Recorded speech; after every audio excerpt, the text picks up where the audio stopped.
está bien ventilado. ¿Listo? Entonces, la ventilación, por concepto, dice que la movilización de gases, entre otros, yo les voy a pasar las tres diapositivas. A mí no me interesa absolutamente nada que estén ahí pegadas, pues a mí. Listo, ya las paso a la monitora, pues ya. Entonces, lo que quiero de pronto copiar ahí como de, para que me presten más atención, que yo sé que todos se estresan cuando. Entonces, es igual es una plantilla. Es la movilización de gases entre dos compartimientos, atmósfera y vías aéreas, ¿cierto? Canales bronquiales, alvéolos, y estas características son tanto físicas como biológicas. Y que tenemos obviamente como el alvéolo la unidad funcional donde se da el intercambio gaseoso. Pero cuando hablamos de ventilación, obligatoriamente tenemos que hablar de un concepto que quién es el que evalúa la ventilación. ¿La qué? La tráquea. Los gases arteriales. ¿Quién en específico? ¿Quién evalúa la ventilación?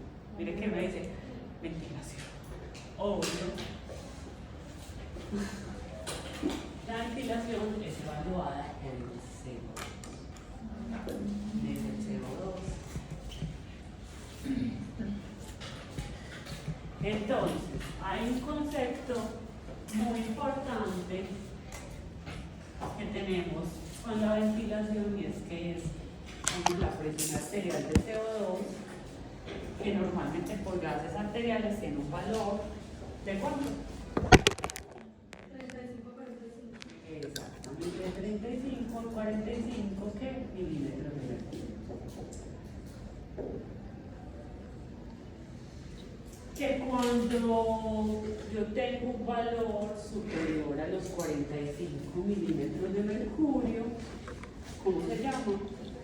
Hipercambio.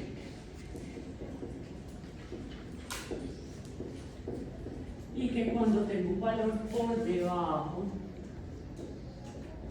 de 35, ¿cómo se llama? Hipocambio. Entonces, acá va el concepto de ventilación. Si yo estoy hipercámbico, estoy hipoventilado, ¿cierto?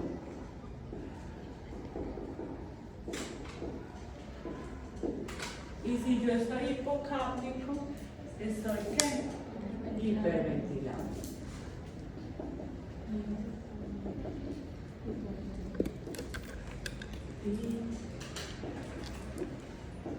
Entonces, por eso, cuando hablamos de ventilación, nos tenemos que referir al CO2.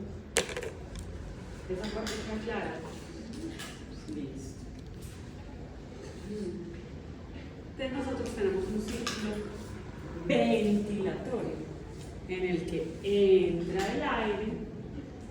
Entonces está compuesto por dos componentes, primero la inspiración y segundo la expiración, las cuales presentan diferencias entre ambos.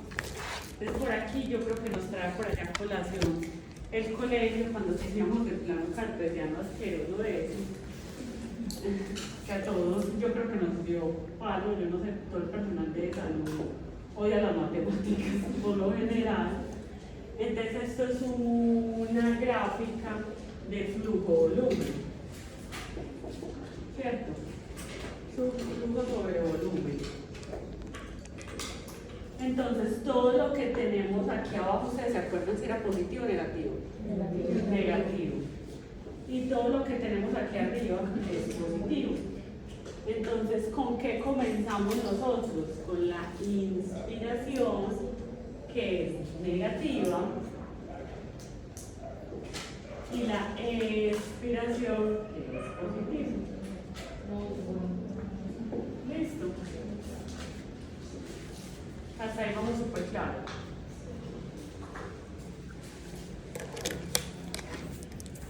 Entonces acá dice, para conseguir la inspiración, la presión mayor debe estar afuera del cuerpo, o sea, la presión barométrica. mediada por todos los músculos de la inspiración, y para conseguir la expiración la presión mayor debe estar adentro de las vías respiratorias, o sea, en la presión alveolar. Estos son conceptos que ya ustedes me imagino que los tienen súper claros, solamente es para hacer un refresque ahí de acordar. Tenemos la ley de Boyle, que es la ley de los gases, que nos dice que establece que un volumen de gas es inversamente proporcional a su presión, y cuando el volumen de un recipiente aumenta, la presión disminuye, y cuando el volumen disminuye, la presión aumenta. ¿Listo? Entonces son inversamente proporcionales el volumen y la presión. Aplicada la ventilación, cuando el volumen torácico aumenta, la presión ¿qué? Disminuye. Exactamente, lo que permite que el aire pueda entrar, porque si no generaría una resistencia a la entrada del aire, lo cual el volumen torácico, cuando disminuye, la presión del aire aumenta para que pueda salir la cantidad de aire. Entonces, ahí tenemos como la diferencia entre ambos. El aire se mueve a favor de su gradiente de presión, es decir, se mueve de una zona de presión alta a otra de presión baja. Entonces aquí tenemos los músculos de la respiración, específicamente los músculos inspiratorios. Pero cuando entramos en esta parte de los músculos, siempre traigo como a colación algo bastante importante, que es la musculatura. Normalmente, sobre todo la accesoria, se utiliza cuando tenemos aumento del trabajo respiratorio y cuando se aumenta el trabajo respiratorio.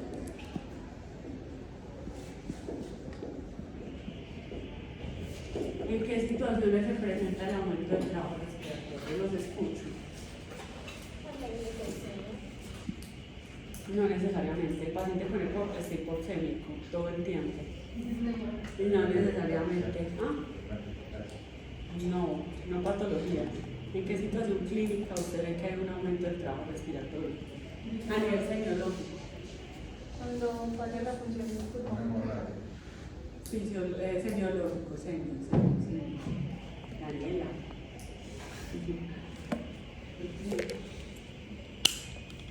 Les voy a dar la primera pista. Cuando yo tengo un aumento del trabajo respiratorio, yo empiezo cefalocaudal, sobre todo en los niños, ¿qué se da? Alergia nasal.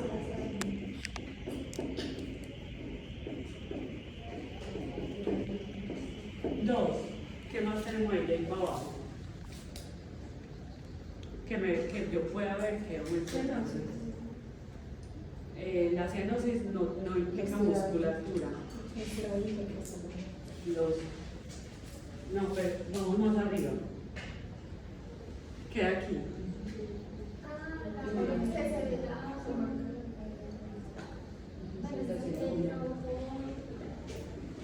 Tirajes supraclaviculares.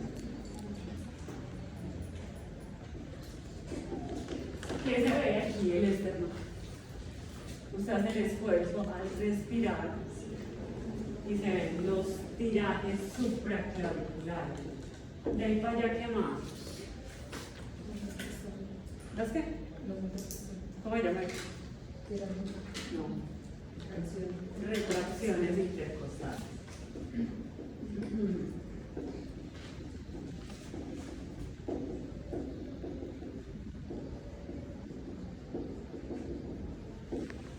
¿Qué más?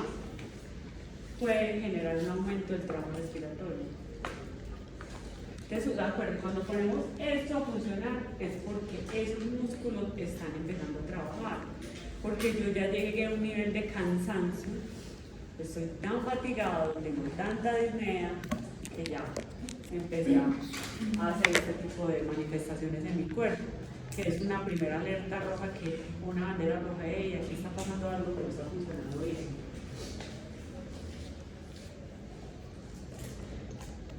¿Quién da más?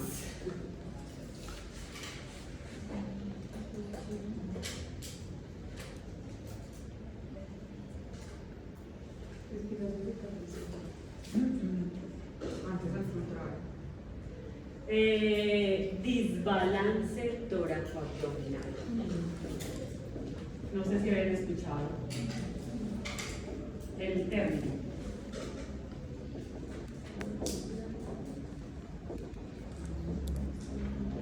¿Sí saben qué es el disbalance tóraco-abdominal?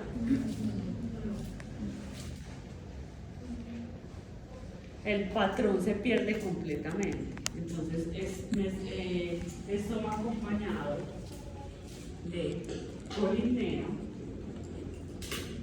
que es la polipnea, es un aumento del trabajo respiratorio porque estoy generando profundidad y aparte velocidad, aumento de mi frecuencia respiratoria. Y la taquipnea, con el aumento de mi frecuencia respiratoria. Esto hace que los músculos respiratorios empiecen a trabajar. Entonces, para mí es tan importante este aumento de mi trabajo respiratorio, y para mí lo dedicarle control G para toda la vida.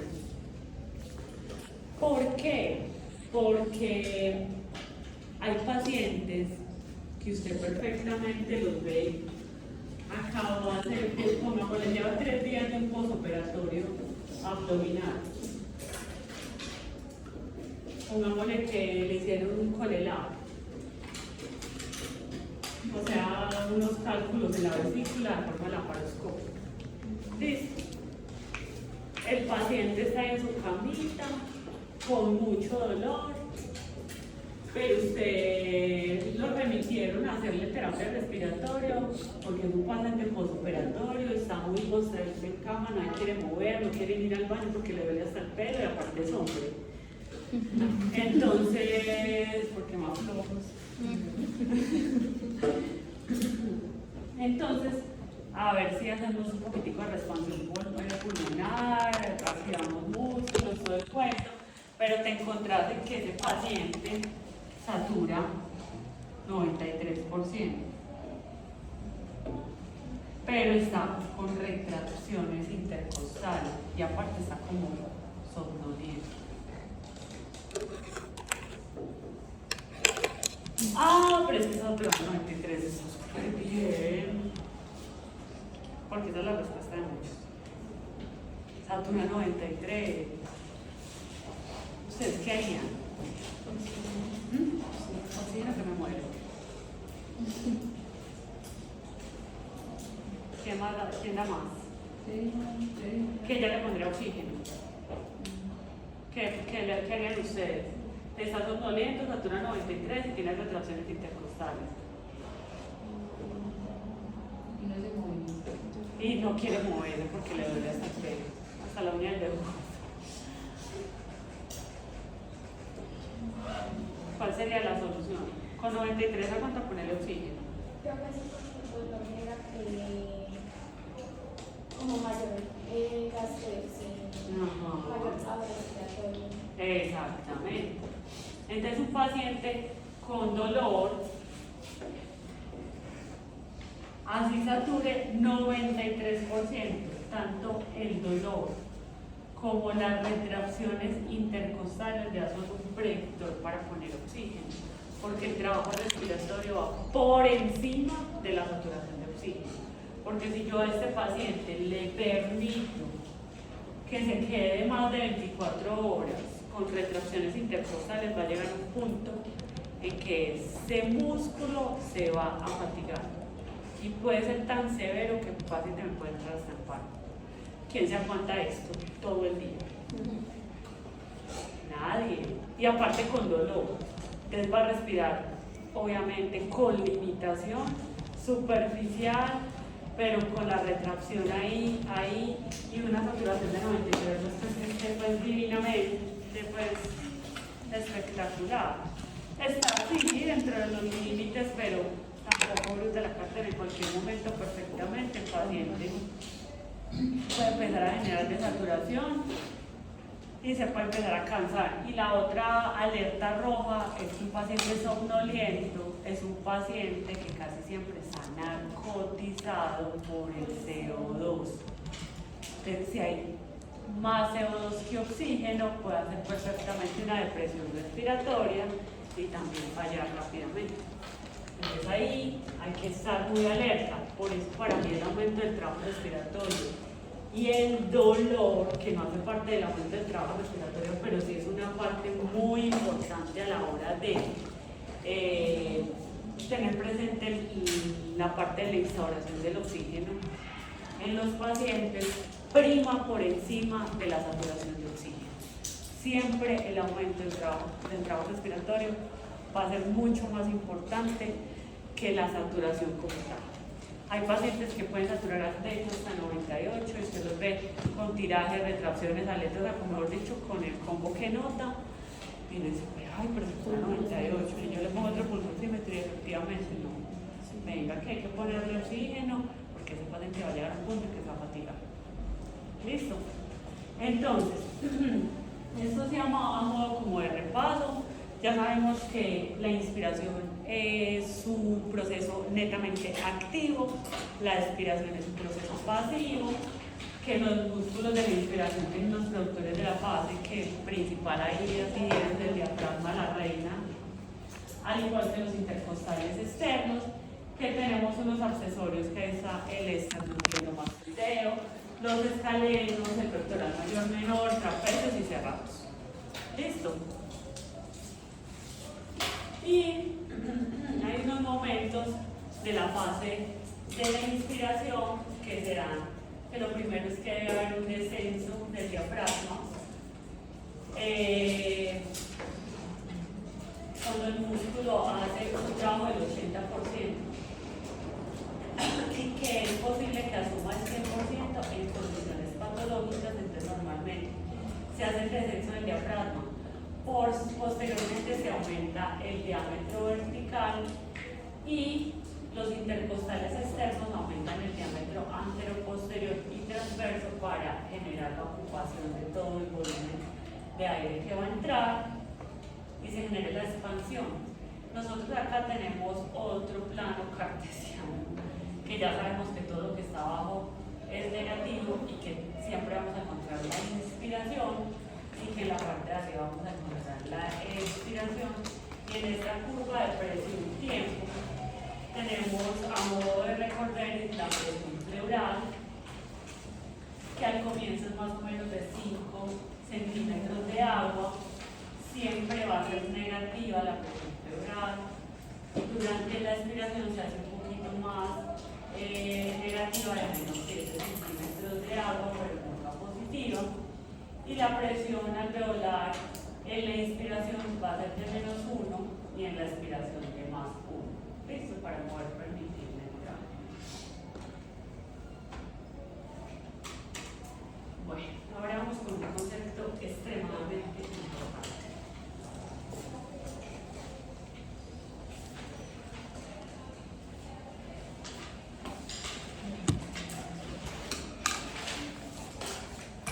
¿Dudas, inquietudes hasta el momento?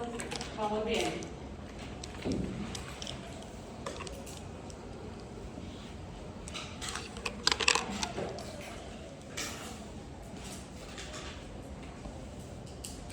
Entonces, tenemos el concepto de distensibilidad.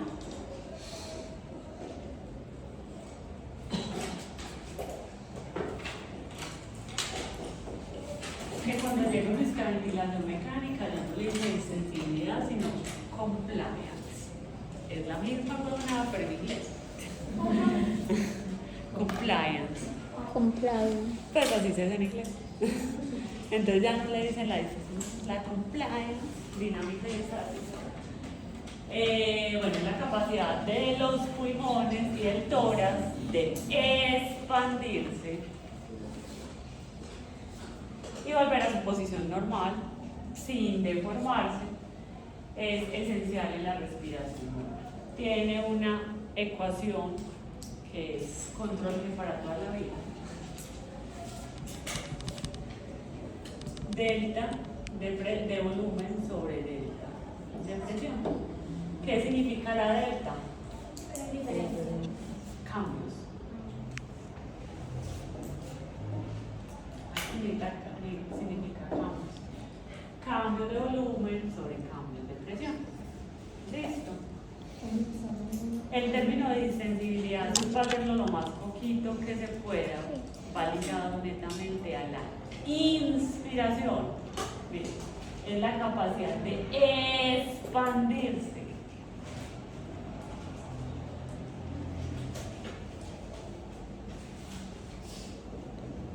Inspiración, proceso totalmente activo. ¿Cierto que sí? Entonces, uno tiene unos conceptos de distensibilidad aumentada y disminuida. Ahora, en conclusión, con los cambios de presión que se generan por cada cambio de volumen. El volumen decrece y el trabajo realizado es positivo. Entonces tenemos distensibilidad aumentada. Entonces, para cuando se genera un aumento de la distensibilidad. Entonces, grandes cambios de volumen, pocos cambios de presión. Exactamente. Es igual a las patologías obstructivas. ¿Cómo así? Si yo tengo un pulmón con EPOC, el aire entra perfecto, ¿cierto? Lo que no hace es que no sale. Entonces yo necesito mucha presión para que entre ese aire. No, eso entra en un huevazo, sáquelo pues. Entonces aquí tenemos, dentro de las patologías, cuando se aumenta la distensibilidad, tenemos las patologías obstructivas, como la EPOC. Aquí va sumado el enfisema. ¿Qué más? Tenemos de patologías obstructivas. El asma tiene un debate, están las dos. Vamos a poner a los frentes de las dos. ¿Qué más? Las bronquiectasias podrían estar dentro de las obstructivas.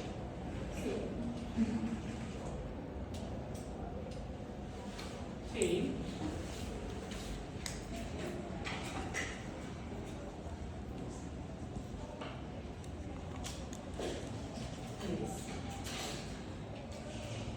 Y cuando tenemos disminución de mi distensibilidad, entonces tenemos grandes cambios de presión, pocos cambios de volumen. ¿Cómo así? Ese pulmón tiene una fibrosis pulmonar y yo entro mucha presión para medio generar un poquito de volumen, porque todo este parénquima está fibrosado, ¿cierto? Entonces, ¿en qué patologías voy a encontrar mi distensibilidad disminuida? Fuera de la fibrosis pulmonar. Todas mis patologías restrictivas.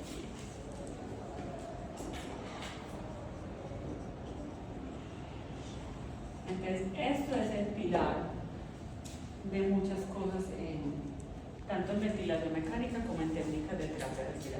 Entonces, escucho, fibrosis pulmonar. ¿Qué más tenemos de patologías restrictivas? Atelectasia. ¿Qué más?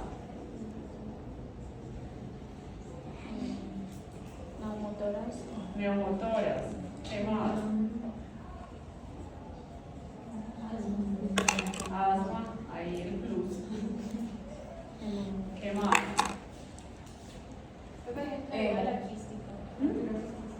La fibrosis quística.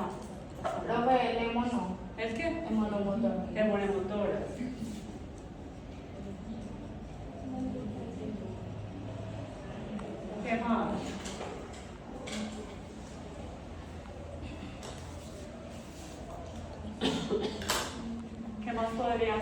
restrictivo.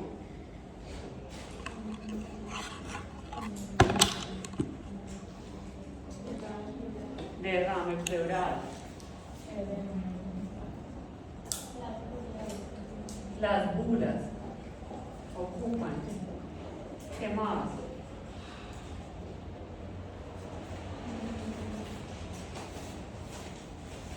Si yo tengo una masa, un tumor, un cáncer, ¿no genera restricciones? Sí. Masas, neoplasias, pues como para que ahí quedemos como marcados en todo. ¿Qué más? Puede ser restrictivo. La neumonía es restrictiva. Una ocupación alveolar que no me deja expandir el pulmón. ¿Qué más?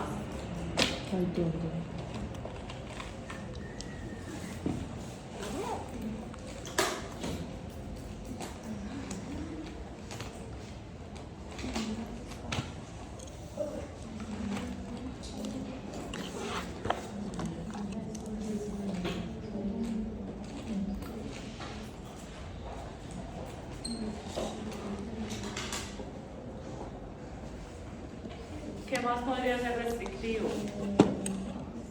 Hay una patología, bueno, la obesidad. Restringe como nunca en la vida. Disminuye mi capacidad pulmonar y eso genera. Y sumado a la obesidad, ahí podemos hablar de todos los posoperatorios, abdominales y torácicos. Me generan restricción. El abdominal casi siempre se toma mucha parte de mi parénquima y me reduce la capacidad pulmonar total. Y al igual que la torácica, entonces aquí vamos a poner postoperatorios, torácicos y abdominales. A ver, ya pusimos la telestasia, neumonía, todas las enfermedades de la pleura. Aquí también me hace falta las hemorragias pulmonares, son restrictivas, la proteinosis alveolar es restrictiva.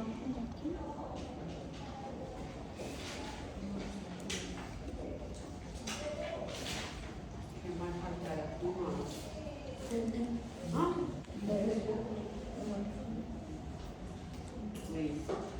Entre muchas otras pues que nos harán falta. Ahí tratamos como de darle. Entonces, después de tener claro cuando mi sensibilidad está disminuida, tenemos patologías restrictivas, necesitamos hacer ganancia de volumen. De los ejercicios respiratorios van enfatizados a ganar volumen, ¿cierto? A mejorar esa reexpansión pulmonar, para mejorar el patrón, para mejorar alvéolos atelectásicos, para hacer redistribución de fluidos, para disminuir la disnea, para disminuir un poco el trabajo respiratorio, para poder hacer circulación del oxígeno y de la FiO2. Listo. Entonces ya después de ahí, cuando empecemos a ver la técnica, ya miraremos cuáles son las de reexpansión pulmonar. Y en las patologías obstructivas, lo que tenemos aumento de mi sensibilidad como en la EPOC. ¿A qué le hacemos énfasis? Al desatrapamiento aéreo y a la higiene bronquial. ¿Listo? Obstrucción por moco, por edema, inflamación. Listo, queda claro este concepto de sensibilidad aumentada, disminuida, patologías obstructivas aumentadas, patologías restrictivas disminuidas, ganancia de volumen en las restrictivas cuando está disminuida y ganancia de higiene bronquial y desatrapamiento en las obstructivas. ¿cierto? Claro.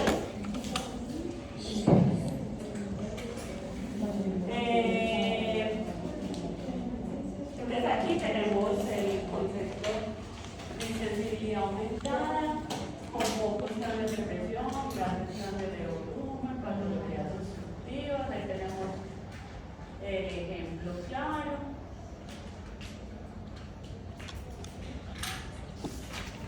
La insensibilidad disminuida con grandes cambios de presión y pocos de volumen, la enfermedad restrictiva, la sensibilidad se conserva por colágeno. Cuando se pierde el colágeno y la elastina, se producen las enfermedades restrictivas, como en el caso de la EPIP, enfermedad pulmonar intersticial. Las restrictivas. Las restrictivas como la EPIP, o sea, la fibrosis pulmonar